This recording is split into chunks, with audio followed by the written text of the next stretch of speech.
Hi friends, financial year 24-25 जिसकी अभी ITR file होनी है, उसके आईटीआर फॉर्म्स सीबीडीटी ने रिलीज कर दिए हैं। आज इस वीडियो में हम डिस्कस करेंगे क्या क्या चेंजेस आईटीआर फॉर्म्स में हुए हैं।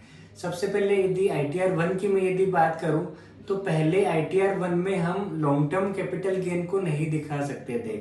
लॉन्ग टर्म कैपिटल गेन के लिए हमें आईटीआर 2 या आईटीआर 3 पे जाना पड़ता था।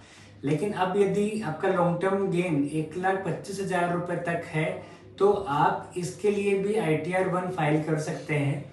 हालांकि ध्यान रहे, यदि आपके लॉसेज कैरी फॉरवर्ड करने हैं या आपको लॉसेज आपस में सेट ऑफ करने हैं तो आप आईटीआर 1 काम में नहीं ले पाएंगे। साथ ही पहले आधार एनरोलमेंट आईडी भी आप आईटीआर में दे सकते थे।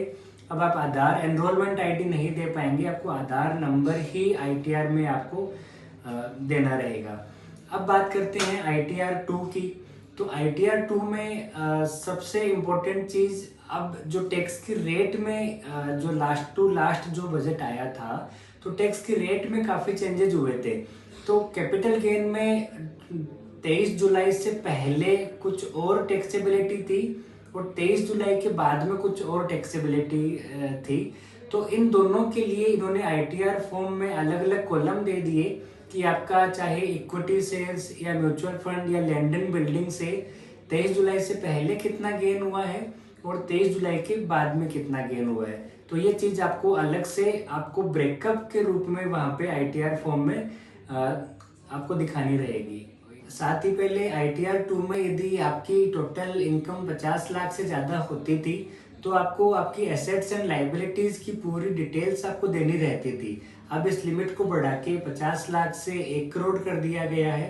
तो अब यदि 1 करोड़ से ज्यादा आपकी टोटल इनकम है तभी आपको एसेट्स एंड लाइबिलिटीज की पूरी डिटेल्स आपको देनी रहेगी।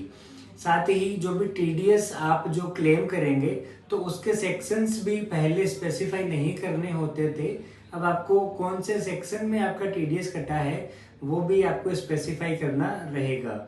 आईटीआर 3 की बात करूं तो आईटीआर 3 में अलग से कुछ नहीं है। जो आईटीआर 2 में अपन ने चीजें डिस्कस करी वही आईटीआर 3 में है और आईटीआर 4 के अंदर भी कुछ अलग से नया नहीं है। जो भी चीजें हमने आईटीआर 1 में डिस्कस करी वही चेंजेस आईटीआर 4 में हुए हैं।